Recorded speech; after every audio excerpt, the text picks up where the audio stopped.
Bonjour et bienvenue dans Caritas. Dans cette édition de Caritas, nous allons vous faire découvrir un des aspects peut-être méconnus de la fondation Raoul Follereau. Cette fondation qui, vous le savez, a été créée à l'origine pour lutter contre la lèpre et qui depuis quelque temps déjà s'est investie sur d'autres fronts et a décidé de lutter contre d'autres formes de lèpre, notamment l'ignorance. Et c'est cette lutte contre l'ignorance que nous allons développer dans cette édition de Caritas avec la fondation Raoul Follereau.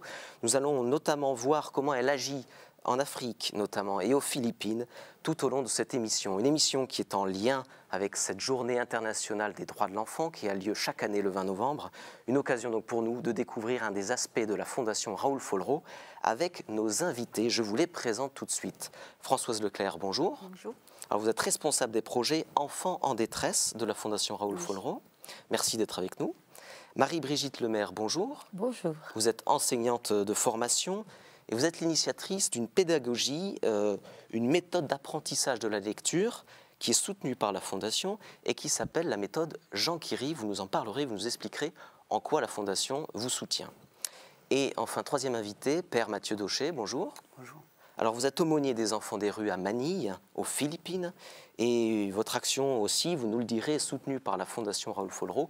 Vous nous en parlerez, vous nous direz de quelle manière cette fondation vous aide, vous soutient financièrement et aussi moralement, j'imagine. Alors l'éducation des enfants, c'est ce qui aujourd'hui nous intéresse dans cette édition de Caritas, car c'est un axe d'intervention de plus en plus important de la Fondation. Mais ce n'était pas le premier objectif à l'origine de la Fondation Raoul Follereau, on le rappelle, qui était le combat contre la lèpre. Alors Françoise Leclerc, pourquoi, depuis quelque temps déjà, la Fondation agit dans ce domaine, en direction des enfants et des jeunes, en particulier sur cet aspect éducatif? Alors, je pense qu'il faut faire un petit retour en arrière quand même et rappeler que Raoul Follereau avait que la bataille qu'il menait était une bataille, il le disait lui-même, contre la lèpre et toutes les lèpres. C'était toujours, ça a toujours été son combat. Donc, naturellement, il avait annoncé que la bataille de la lèpre, et il savait avant de mourir en 1977 que la bataille de la lèpre serait gagnée. C'était déjà en 1977 bien avancé. Il savait qu'un jour la lèpre, compte tenu des moyens que l'on avait, n'occuperait plus la première place. Je crois que c'est les mots qu'il employait. Et que d'autres lèpres suivraient et que ces autres lèpres, il fallait la lâcheté, l'ignorance, il en parlait lui-même, et qu'il faudrait les mener de la même façon qu'il avait mené la bataille contre la lèpre. Alors, le temps a passé et concrètement, depuis 1994, nous sommes engagés dans cette bataille en faveur des enfants en détresse et contre l'ignorance parce que ça devient un problème crucial dont tout le monde parle, aussi bien partout où nous agissons en Afrique, en Asie qu'en France. Alors vous disiez c'était d'une certaine manière dès le départ dans les intentions du fondateur, mais comment concrètement en 1994 la Fondation a été amenée à agir dans ce domaine-là, le domaine de l'éducation? Eh bien elle s'est mise à soutenir des projets en faveur des enfants en détresse très directement pour eux. Où ça par exemple? Alors au Sénégal d'abord, c'est vrai que c'est là que les premiers projets, on parlait beaucoup à cette époque des enfants des rues. Il y en a toujours autant, mais il y a encore d'autres aspects qui manifestent la détresse des enfants. Mais c'est là que ça a commencé en 1994. Très vite au Sénégal et très vite aussi parce que dès 1994, dès avril 1994, il y a le génocide rwandais. Et dès août, voilà, nous nous sommes embarqués en Afrique de l'Est. Donc en fait finalement ce sont nous sommes encore. Et vous êtes encore. Oui. Est-ce qu'on a une idée aujourd'hui de combien de projets sont soutenus par votre fondation dans ce domaine-là? Dans ce domaine, pas loin de 50. Ah oui. Donc ça monte en puissance en fait depuis 1994. Compte tenu de la montée en puissance de toutes ces détresses et de voilà. Alors là on parle du monde entier, mais on peut aussi signaler qu'en France, depuis très peu de temps aussi, la Fondation... Depuis 2 ans. Depuis 2 ans. Alors qu'est-ce que vous soutenez comme projet là? Eh bien, des patronages. Où ça? Dans le centre de la France et des actions dans une cité de Marseille. En faveur aussi de ces enfants, un petit peu des rues, parce que ce soit les actions dans la cité ou les actions des patronages, c'est un petit peu une action en faveur des enfants des rues. Quand ils sont occupés à des ateliers de rue ou à des activités diverses, ils ne sont pas dans la rue. Autrement, ils le seraient. Concrètement, quel type de projet finalement vous soutenez? Parce que l'éducation des enfants, c'est un sujet assez vaste. Est-ce que justement il y a ce côté éducation de rue, il y a le côté peut-être soutien scolaire? On va le voir peut-être justement au cours de cette émission. C'est vaste parce que nous ne pratiquons pas l'exclusive. Le problème, les enfants ont besoin d'être éduqués et d'être instruits, d'être sortis de la rue et de leur détresse, que ce soit la guerre, que ce soit la rue, que ce soit l'absence d'école. Voilà, on est ouvert aux demandes qui nous sont présentées et qu'on examine attentivement dans tout un tas d'aspects. Mais ça peut être aussi bien des actions en faveur des enfants des rues que la construction d'une école, que des bourses, que des soutiens scolaires, que des internats pour accueillir les enfants pour qu'ils soient dans de bonnes conditions pour étudier.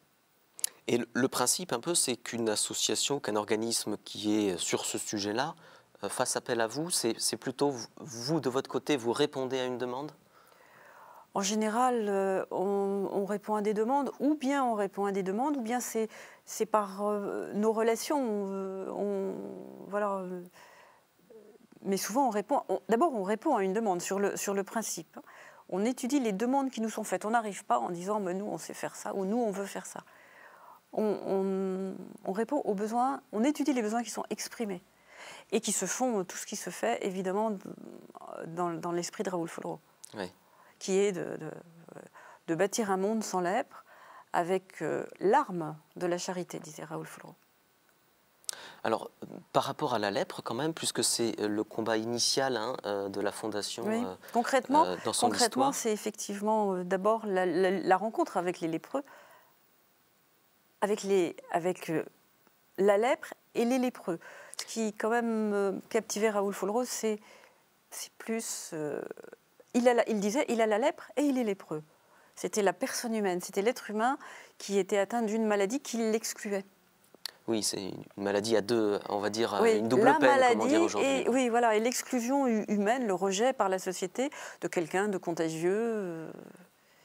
Et alors, par rapport à ce combat de départ, où en est la Fondation? Je dirais, est-ce que vous disiez la lèpre, elle existe encore un peu dans le monde? Elle existe encore. Il y a, le combat, la bataille contre la lèpre n'est pas vraiment terminée. Elle se continue aujourd'hui dans une lutte contre des mycobactéries comme la lèpre, par exemple l'ulcère de Buruli, et par la réhabilitation des malades de la lèpre. Bon. Mais elle est très très avancée et elle nous laisse et elle nous permet de nous attaquer à d'autres lèpres. D'accord, très bien. Alors, voilà, oui, le premier chapitre, c'est la lèpre, et ce deuxième chapitre qu'on veut ouvrir aujourd'hui, c'est indissociable. C'était, dans l'esprit de Raoul Follereau, quelque chose d'indissociable. Les autres lèpres étaient... Les chapitres se suivraient. Alors, donc, ce fameux deuxième chapitre, qui est déjà bien entamé, depuis une quinzaine d'années. 17 ans maintenant, oui. Ouais. Il a donc pour but de lutter contre l'ignorance et donc de soutenir des projets d'éducation. Alors, on va le voir, la Fondation Raoul Follereau soutient donc le Centre du Bon Samaritain au Sénégal. C'est un centre d'accueil et d'écoute pour les enfants de 3 à 6 ans, situé dans la banlieue de Dakar. Je vous propose de le découvrir avec ce reportage effectué pour la Fondation par Jérôme Marin et Frédéric Hérault. On regarde. Ce matin, Daniela et sa petite sœur se rendent à l'école maternelle du Bon Samaritain qui accueille aujourd'hui plus de 200 enfants. Qu'est-ce que maîtresse fait? Maîtresse marche. Ok.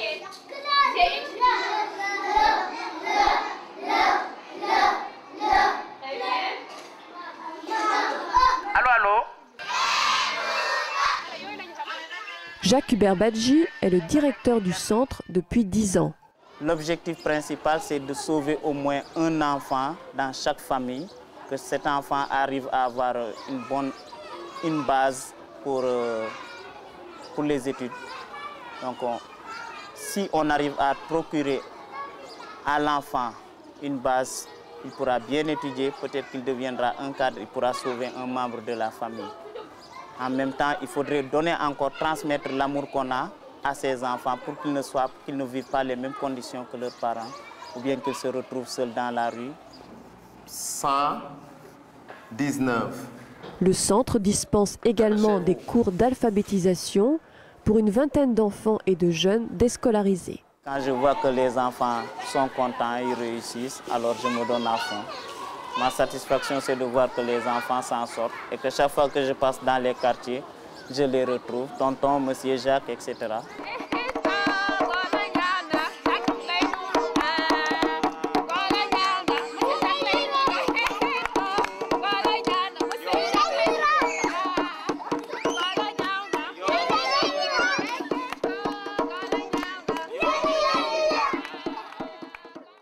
Voilà, c'était au Bon Samaritain au Sénégal, soutenu par la Fondation Raoul Follereau. Françoise Leclerc, depuis combien de temps la Fondation Raoul Follereau soutient le Centre du Bon Samaritain à peu près? Alors précisément, je ne sais plus, 8 ou 10 ans maintenant. 8 ou 10 ans. Comment la rencontre s'est effectuée entre le Bon Samaritain et la Fondation Raoul Follereau? Ça s'est passé sur le terrain. En visitant des projets, on rencontre d'autres personnes et on échange sur ce qu'on fait, sur leurs besoins. Et nous avons rencontré le curé d'une paroisse de Dakar, d'une paroisse dans un quartier périphérique de Dakar. Et le besoin qu'il avait justement d'occuper les enfants, de les sortir de la rue, ou la détresse des parents qui faisait que les enfants ne pouvaient pas aller dans des écoles, des maternelles, des préscolaires. Et du coup, on a apporté une aide à cette paroisse. Cette aide a permis de mobiliser tous les paroissiens et les jeunes, et le curé bien sûr, mais pour faire vivre ce centre qui est toujours en activité donc, depuis toutes ces années et qui est un projet paroissial qui a mobilisé, qui a motivé les jeunes, qui sont les moniteurs, s'ils sont 6. Ce sont des jeunes de la paroisse qui s'engagent pendant quelques années. Vous avez entendu parler de Jacques Hubert, mais Jacques Hubert a cédé la place à Séraphin. Aujourd'hui. Oui. Et c'est... je me souviens de ce dont on a parlé ensemble avant. Je me souviens que le curé de la paroisse, après 1 ou 2 années, nous écrivait en nous disant vous avez donné un coup d'aile à notre charité. On a permis, par les moyens, par notre soutien, de développer cette action qui a plusieurs volets. Il y a le préscolaire, et puis il y a les camps de vacances, le patronage aussi. Voilà, c'est très motivant pour la paroisse. Alors, la réussite de ce projet. C'est-à-dire qu'il y a le préscolaire, donc ça ce sont les petits-enfants. Voilà, toute l'année, il y a du préscolaire, un peu d'alphabétisation, mais il y a 3 classes de préscolaire. Et puis les activités pendant les petites vacances, pendant l'été aussi, on appelle ça patronage, si vous voulez, c'est un accueil dans la journée pour éviter que avec des jeux, les plus grands et les petits aussi, pour les parents, bon, il n'y a pas de vacances, enfin, il y a des périodes sans classe, mais ils restent dans le quartier. Ça fait donc déjà un petit moment que vous soutenez. Comment, en général, vous effectuez, je ne sais pas s'il y a une sélection, je veux dire s'il y a des partenaires qui vous sollicitent et finalement que vous n'aidez pas parce que vous ne pouvez pas ou parce que peut-être ils ne correspondent pas à l'esprit Fondation Raoul Follereau. Et alors quel est justement quels sont ces critères? Quel est l'esprit Raoul Follereau qui vous permet à vous de dire je soutiens tel centre, par exemple le centre du Bon Samaritain qu'on a vu, ou je ne soutiens pas ce centre-là? Bon, il y a l'esprit, partager le même idéal. Déjà, c'est un critère de base. Après, il y a des aspects plus pratiques. Le projet qu'on nous présente, c'est un projet qui doit être réaliste, qui doit répondre à des besoins qui s'expriment dans un moment donné, dans un lieu donné. Bon, toutes ces choses sont analysées. Le porteur de projet doit avoir des compétences, des qualités humaines. On examine tous ces aspects. Et il faut aussi... Ce qu'on souhaite aussi, c'est que notre aide ne soit pas une aide irresponsable, mais on est tout à fait sensible à ce que les partenaires, à ce que les parents, par exemple, quand il s'agit d'une école, et les enfants s'investissent à leur façon, leur petite participation. Alors, dans le cadre scolaire, en tout cas de l'éducation, de l'enseignement, il y a cet apprentissage de la lecture, et notamment cette méthode Jean Quiri qui a été mise sur pied par vous, Marie-Brigitte Lemaire, et que la Fondation soutient à travers différentes associations. Oui. Alors, je parle de la méthode. Hein. Voilà, c'est ça. Voilà. C'est pas directement Marie-Brigitte Lemaire. Alors, pour Voilà. être clair, c'est-à-dire qu'il y a des associations que vous soutenez en Afrique qui Des projets, utilisent oui. cette méthode, Oui. la méthode Jean Quiri, qui a été mise en place par vous, donc Marie-Brigitte Lemaire. Alors, c'est peut-être le moment d'en parler de cette méthode-là, parce que vous avez choisi quand même de soutenir des associations qui l'utilisent. Ça veut dire qu'elle On a soutient des projets une dans certaine différents pays. efficacité. Oui, Ça veut bien dire sûr. que c'est pour vous important. Quel est le principe de cette méthode d'apprentissage de la lecture, Marie-Brigitte Lemaire? Et d'ailleurs, peut-être pourquoi, on peut commencer par là, pourquoi ça s'appelle la méthode Jean Quiri? Ah. C'est un nom étonnant, étrange. D'où ça vient? Tout simplement parce que les enfants vont utiliser leur corps pour apprendre. Il y a l'œil qui voit, bon, les aider à observer. Il y a l'oreille qui entend, leur apprendre à écouter, mais il y a surtout leur vitalité qui a besoin de s'exprimer. Alors, depuis le début de ma recherche, comment utiliser cette force motrice qu'a tout enfant? Un petit enfant se construit, donc il bouge, il découvre. Et quand il est en classe et qu'on lui demande de croiser les bras, ce n'est pas tout à fait sa préférence. Alors, ce que nous avons fait à la suite des études de Marcel Jousse, un anthropologue merveilleux, qui disait « l'enfant apprend plus avec son corps qu'avec sa tête ». L'enfant n'a pas de mots, il a un corps. Et alors, que faire? Eh bien, apporter à l'enfant cette mémoire visuelle, cette mémoire auditive et une mémoire qui s'appelle la mémoire motrice, c'est-à-dire demander à chaque enfant d'être actif dans son apprentissage. Alors, la lettre A, par exemple... Je précise que vous nous avez amené justement de quoi illustrer votre propos. Alors, je le montre. Alors, un enfant, et même un enfant, on lui dit, voilà, c'est une fille. Il y a un cours de langage pour commencer. C'est une fille. Il parlera français. Elle s'appelle Anna. Donc, elle a un prénom qui va commencer par la lettre, une mémoire mnémotechnique. Et cette petite fille reçoit un petit cadeau. Que fait-elle? Elle ouvre sa main, elle ouvre sa bouche et dit « A ». Et quand on a la bouche ouverte, on ne peut dire que « A ». Et en même temps, la main s'ouvre. Alors, l'enfant va voir cette lettre qui est écrite et va faire le geste. Voici « I ». Elle va s'appeler, pour nous, Isabelle. Elle sourit et met son doigt au coin de sa bouche qui s'étire et elle dit « I ». Quand vous verrez cette lettre tout droite avec un point, vous ferez et vous direz, vous ferez le geste et vous direz « I ». Cette lettre dit « I ». Et ainsi de suite, des petites filles pour commencer et des garçons pour les consonnes. D'accord. Peut-être sortirez-vous une consonne qui est Alors, juste à on va chercher l'arrière. une consonne, en effet. Alors, il y a... Aidez-moi. Il y a M. 2 garçons, parce que dans les classes, il y a filles et garçons, 80 élèves à peu près en Afrique. Ce garçon s'appelle Michel.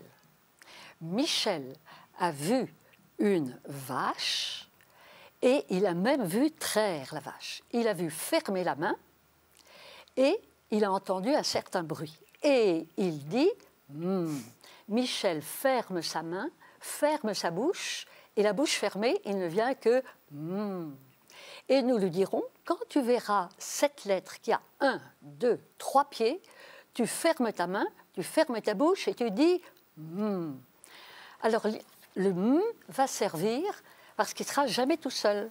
Et on va parser à la syllabe. Alors, donc, on a aperçu L'étude très de chaque brièvement l'étude de chaque son.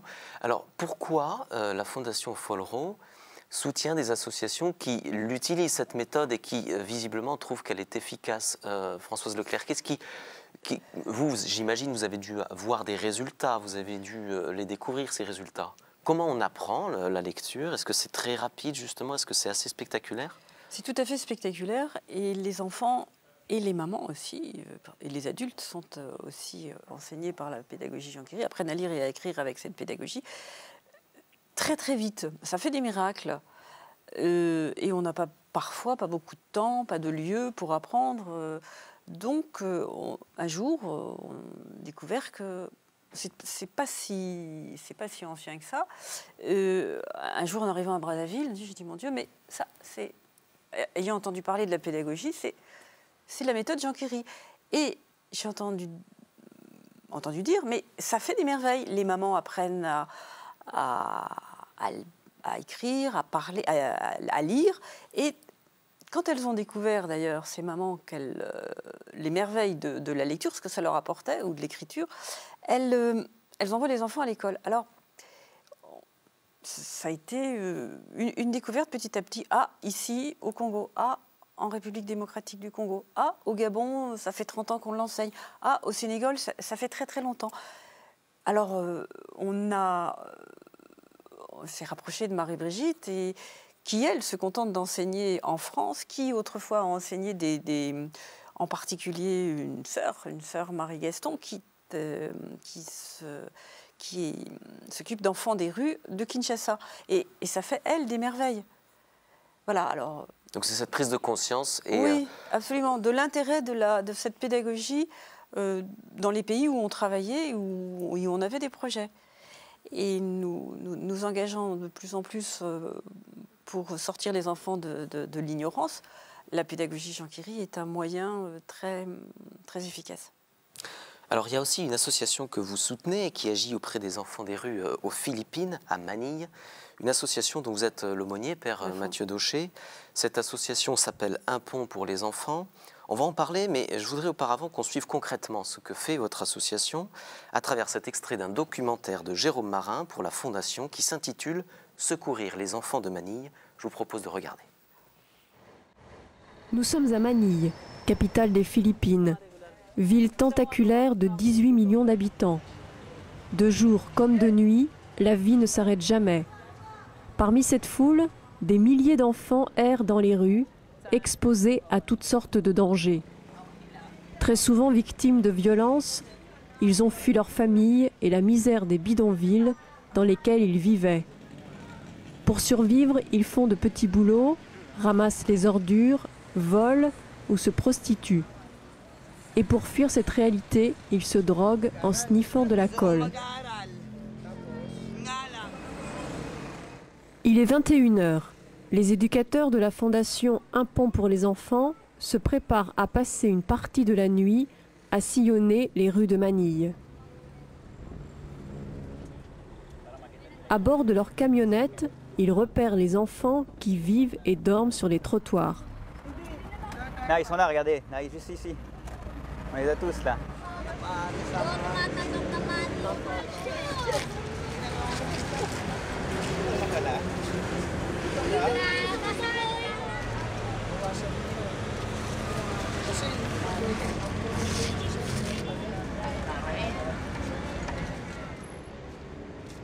Les éducateurs essaient d'entrer en contact avec les enfants en prenant du temps pour parler avec eux.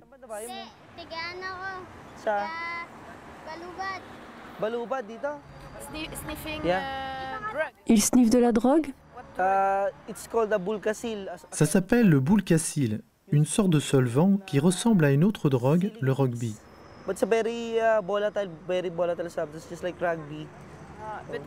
C'est plus fort que le rugby? Oui, beaucoup plus fort que le rugby. Ils prennent tous de la drogue? Oui, la majorité des enfants ici.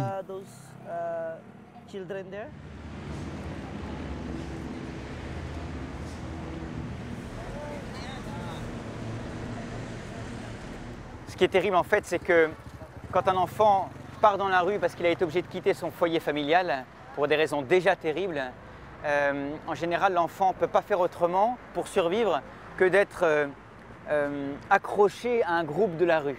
Il est pris en charge par un groupe de la rue. Et c'est à ce moment-là que l'enfant va apprendre tous les vices de la rue. C'est la drogue, ça peut être la prostitution, c'est le vol, ça peut être aussi d'apprendre à se battre et parfois de faire partie de gangs.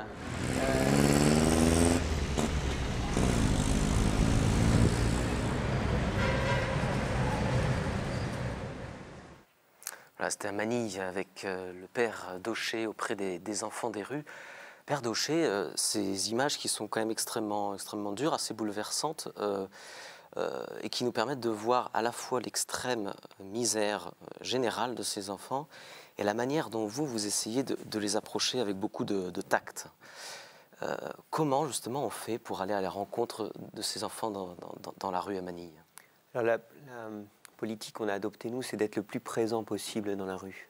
Donc en fait, la Fondation va dans la rue tous les soirs de la semaine, excepté le dimanche, et toutes les journées de la semaine, pour aller à la rencontre des enfants dans la rue, et d'une certaine façon les apprivoiser. C'est un peu comme le Petit Prince, vous savez. Vous les apprivoiser et petit à petit créer un climat de confiance avec ces enfants-là. L'avantage qu'on a aujourd'hui, nous, c'est qu'on est présent sur une 50aine de lieux sur Manille, et du coup, on est connu de la grosse majorité des groupes d'enfants de la rue sur place. Donc quand on arrive, on est connu.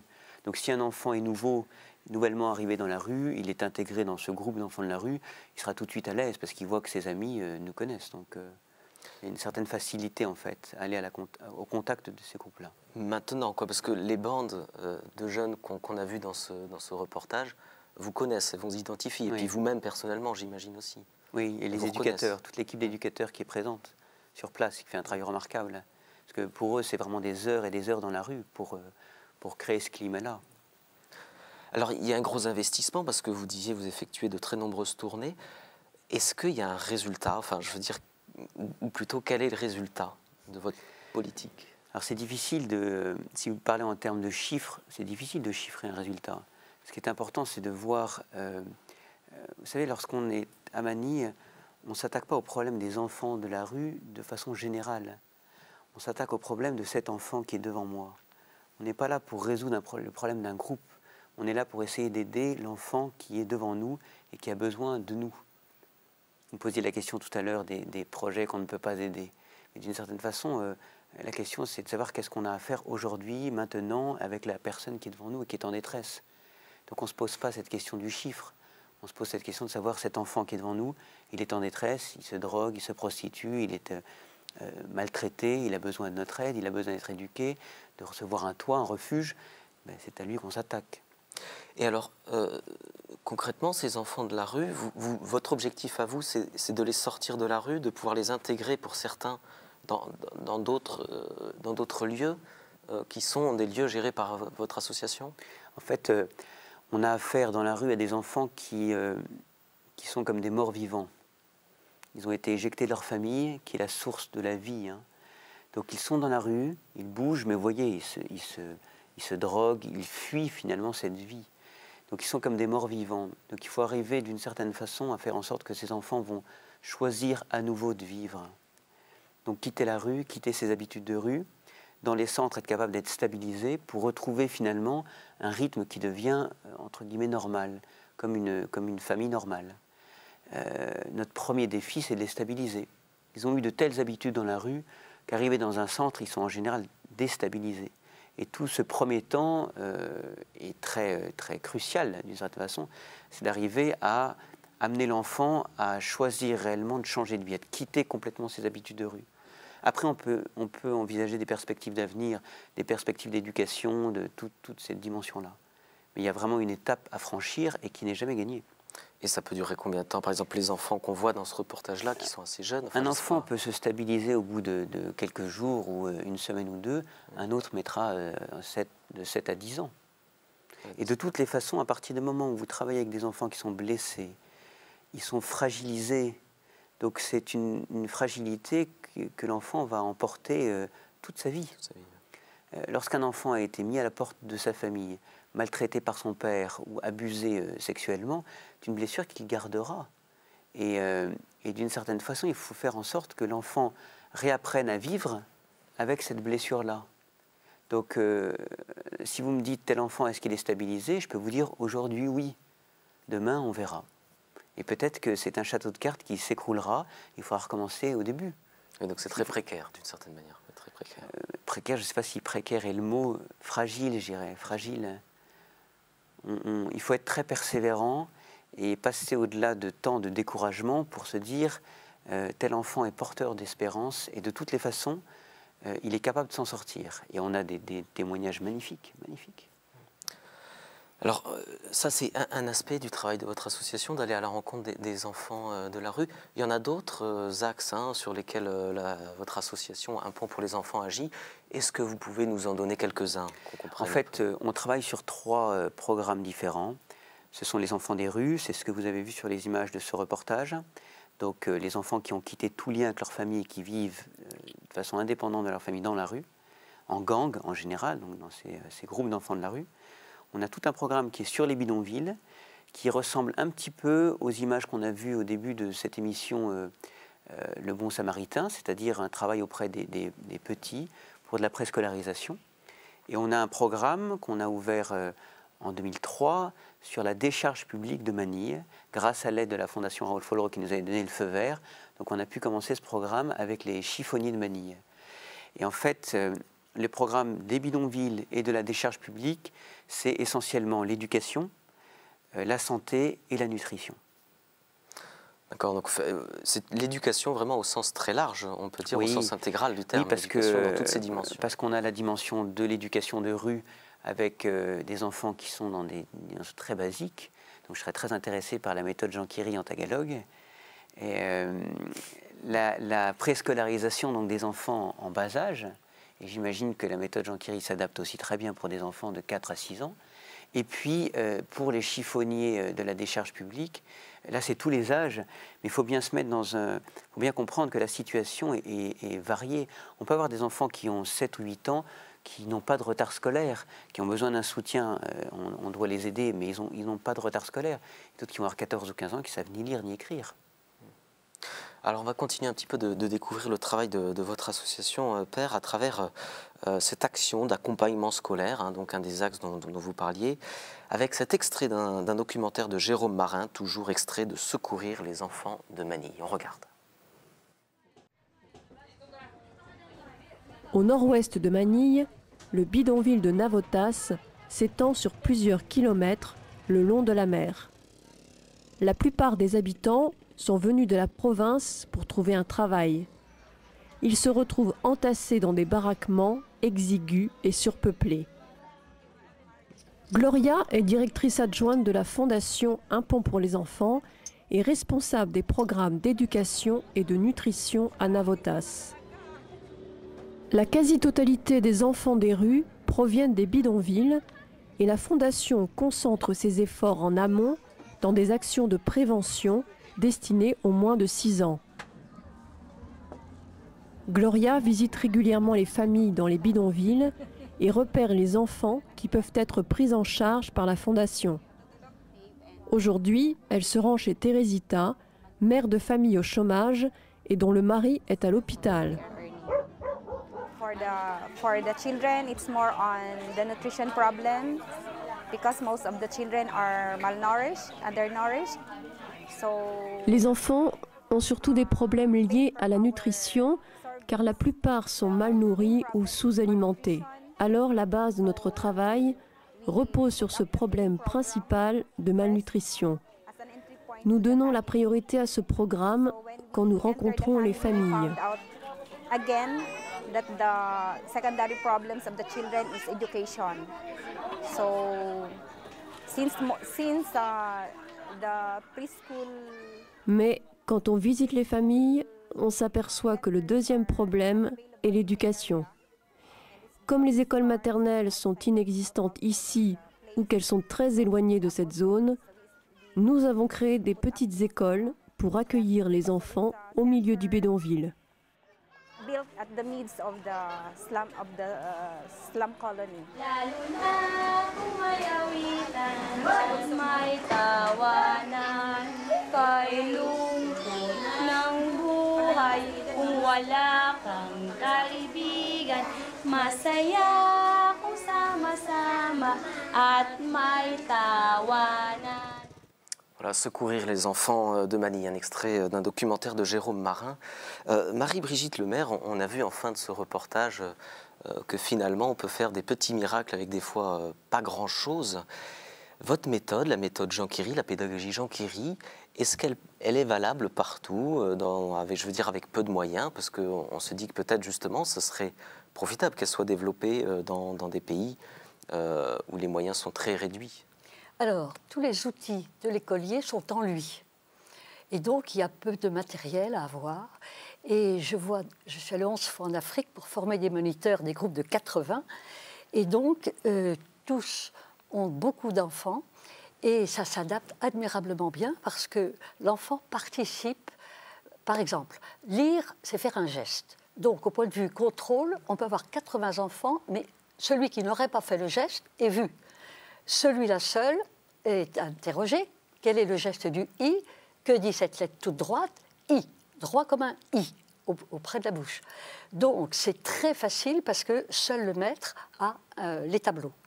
Quant aux enfants, ils prennent part avec leur corps, avec tout leur corps, si vous voulez, aux apprentissages. Donc, on est sûr que le rendement est certain. Et c'est donc très efficace. Et j'ai vu, depuis le programme des maternelles, qui est de chanter, d'apprendre sa main droite, quelle est sa main gauche, chanter et gestuer, quand ils passent à la lecture, ils savent leur main droite, ils savent déjà leur main gauche. Pour écrire, on leur dit « regardez ». Écoutez, le I monte penché, descend droit, tourne, et on les met point. Tout le monde debout, les mains en vacances, ce sont les mains au garage, disait un enfant, si tu veux. Alors, tout le monde prend sa main droite, le professeur travaille devant un tableau, et donc, tout le monde dit, je monte penché, je descends, je tourne, point. J'ai écrit I. Donc, l'enfant porte avec lui toutes ses mémoires. Et quand il faut écrire sur un papier, il n'y a ni papier ni crayon, il n'y a même pas d'ardoise ni de craie. À Dakar, un enfant n'écrivait pas. Pourquoi n'écris-tu pas? J'ai pas de craie. Où est-elle? Je l'ai mangée. Conclusion, le plus simple, c'est de dire maintenant tous les enfants sortent et dans le sable, vous allez écrire avec votre main préférée, que ce soit la droite ou la gauche, mais il y a beaucoup plus de droitiers. Malheureusement, les gauchers arrivent aussi un petit peu. Et avec votre main préférée, vous allez écrire des I. Et ils tracent dans le sable le I avec leur main préférée. Et nous, nous regardons. Et après, quand il faut écrire une autre lettre, par exemple le M, qui aura été travaillé, eh bien, tous les enfants auront appris en groupe avec le maître devant le tableau à travailler le M, puis vont s'asseoir, parce que le M n'est pas écrit debout, dans l'espace vertical, il est écrit horizontalement. Alors, ils écrivent sur un carton, si même ils ont un carton, en regardant le tableau avec la main droite, mémoire motrice droite, avec la main gauche, mémoire motrice gauche, avec les deux mains. Et quand tous ces exercices moteurs dans l'espace, main droite, main gauche et les deux mains, ça en fait 3, horizontaux, main droite sur le carton, main gauche sur le carton, les deux mains, on leur dit même « fermez vos yeux et vous écrivez ». Et on voit les mains. Et elles sont conduites par le rythme. Je monte, je descends, je remonte, je descends, je remonte, je descends, je tourne. J'ai écrit « Alors l'enfant est toujours actif, que ce soit pour la lecture avec les gestes. Alors j'ai oublié de vous dire que quand ils sont en possession de 33 gestes pour apprendre 33 sons, ils peuvent déchiffrer la lecture et s'y mettre. Donc on l'a bien vu, hein, Marie-Brigitte Lemaire, c'est une pédagogie qui nécessite peu de moyens. À propos de moyens, Père, votre association, un pont pour les enfants à Manille, est soutenue donc, par la Fondation Raoul Follereau. Depuis combien de temps et comment s'est effectuée cette rencontre entre votre association et la Fondation Raoul Follereau? Alors je ne sais pas, peut-être Père, vous pouvez dire 2-3 mots là-dessus. La Fondation Raoul Follereau soutient notre action depuis 2001. On a eu quelques rencontres dès 2000 en fait. Un petit peu avant avec le... Même un petit peu avant et des contacts avec le Père Jean-François Thomas, directeur de la Fondation. Et petit à petit, la Fondation a appris à découvrir notre action et nous soutient depuis très fidèlement. C'est un soutien qui est important pour vous sur un plan financier, sur d'autres aspects. Je disais en début d'émission, peut-être un soutien moral, enfin... C'est pas simplement financier, oui. C'est pas simplement financier. Ne serait-ce que cette fidélité, de savoir qu'on a avec nous une équipe ici en France, une fondation qui est dans le même esprit que nous, qui est là véritablement pour combattre, comme disait Mademoiselle Leclerc, la lèpre et toutes les lèpres, et d'être d'une certaine façon dans le même bateau, avec des rôles différents, c'est un véritable soutien qui n'est pas que financier. Alors, la Fondation Raoul Follereau, Françoise Leclerc, n'est pas strictement parlant, statutairement parlant, une fondation confessionnelle, catholique. Quel est le lien, néanmoins, peut-être? Enfin, je ne sais pas. Quand on marche dans la même voie, dans le même sens, ça facilite les choses. Hein. C'est-à-dire? C'est-à-dire qu'on a les mêmes objectifs. Oui. De bâtir un monde sans lèpre, et toutefois, même si notre fondation n'est pas confessionnelle, Raoul Follereau était catholique, et il a bien dit que l'arme pour gagner toutes ces batailles qu'il engageait, et la bataille que mène aussi l'abbé Daucher, c'est la charité. Alors, bon, là, on se retrouve globalement, quelles que puissent être les différences, avec globalement, on agit dans le même, on rame dans le même sens. D'une certaine façon, Raoul Follereau a utilisé les mêmes armes que la lèpre. C'est la contagion. La contagion de la charité. Oui. Et positive, là. Ah bah oui. Voilà. Et c'est exactement ça. Et vous voyez avec les actions qui finalement grandissent, dès qu'on commence en fait à allumer une petite étincelle, il y a le feu de la charité qui... Oui, parce que depuis 2001, la Fondation Fatih a pris une ampleur. Et puis c'est avec chacun de nos partenaires qu'on essaie justement de bâtir quelque chose de solide qui va nous permettre de gagner la bataille, d'abord contre la lèpre, puis contre l'ignorance. Puis bâtir un monde sans lèpre, c'est audacieux, mais on ne peut pas le faire tout seul, on le fait tous ensemble. Oui. Père Daucher, vous êtes un prêtre français. Pourquoi vous êtes parti tout là-bas, à Manille, et notamment pour aider, soutenir cette association, Un Pont pour les enfants? Qu'est-ce qui vous a poussé à aller là-bas? Aussi, je vous pose la question un peu à titre personnel, quelle rencontre vous avez fait là-bas qui vous a donné cette envie de vous y engager à fond? Il faut que vous demandiez au bon Dieu, ça. Vous avez une idée, certainement. Disons que quand vous commencez à travailler auprès d'une population telle que celle des enfants des rues ou des enfants en détresse, vous vous apercevez que rien ne peut se faire à court terme. Rien ne peut se faire, c'est pas magique. Et l'amour que l'on veut transmettre, c'est l'évangile, hein, l'évangile qui continue, comme disait le cardinal de Lubac, eh bien, ça se fait dans la durée et la fidélité. Or, c'est ce qui, je pense, a nourri une vocation dans la vocation. Mais vous, justement, il y a ces deux aspects. Vous êtes prêtre, donc une vocation sacerdotale, et donnée particulièrement là, au milieu de ces enfants de la rue. Comme prêtre, j'ai un ministère de consolation. C'est-à-dire que je suis avec des enfants qui sont blessés et qui ont énormément besoin de parler et de se confier, et aussi dans une dimension proprement spirituelle. Je suis très impressionné de voir que ces enfants blessés ont une demande étonnante du sacrement de confession. Pourquoi ? Parce qu'ils ont compris que pour être capables eux-mêmes de donner leur pardon à leurs parents ou à tous ceux qui ont pu leur faire du mal dans la rue, il faut qu'ils le reçoivent avant. Du coup, ces enfants qui sont des caïds de Manille ont une soif du sacrement de confession. Et ensuite, ils ont ce désir en fait de se mettre sur un chemin de pardon pour refaire le choix de la vie et se remettre à vivre. Je ne crois pas qu'il soit possible qu'un enfant rechoisisse la vie d'une certaine façon ou se remettre à vivre s'il ne fait pas cette démarche de pardon. Je crois aujourd'hui que ce n'est pas possible. Et là, la dimension du prêtre est très importante. Du coup, elle est très importante. Est-ce qu'elle est reconnue? Enfin, est-ce que vous avez cette rencontre spirituelle-là reconnue par les enfants? Est-ce que, entre un éducateur de rue, on a vu dans les reportages, il vous accompagne, ou plutôt l'inverse, je ne sais pas si c'est vous qui les accompagnez, vous intervenez tous, encore une fois avec beaucoup de tact, en essayant d'entrer en contact avec eux, mais est-ce que vous, ils vous identifient comme prêtre et vous rencontrent comme tel? Oui, très clairement. On a des points communs, puisque j'ai aussi, d'une certaine façon, un rôle d'éducateur, mais on a des rôles qui sont très distincts. Les éducateurs agissent comme éducateurs de rue, avec leurs activités, toute ces mécaniques qu'ils ont pour petit à petit créer ce climat de confiance, alors que les enfants, voyant le prêtre arriver dans la rue, à leur rencontre,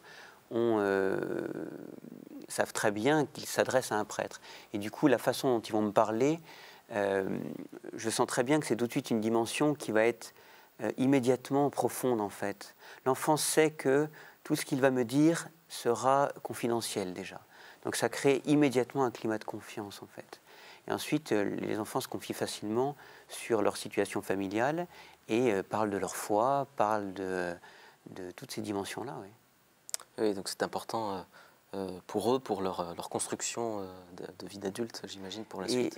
Et je pense que, vous savez, il est difficile d'amener les gens au Christ, mais le Christ nous a donné les moyens, notamment par les sacrements, de l'amener aux gens.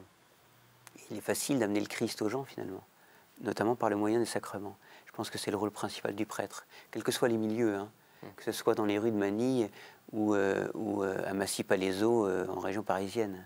Alors justement, Massy-Palaiseau, en tout cas peut-être pas à Massy-Palaiseau, mais en tout cas en France, la Fondation soutient des associations qui, peut-être à des degrés différents de cette association à Manille, hein, pour les enfants, effectuent aussi un travail d'éducateur de rue, un travail de construction de l'adolescent vers la vie adulte.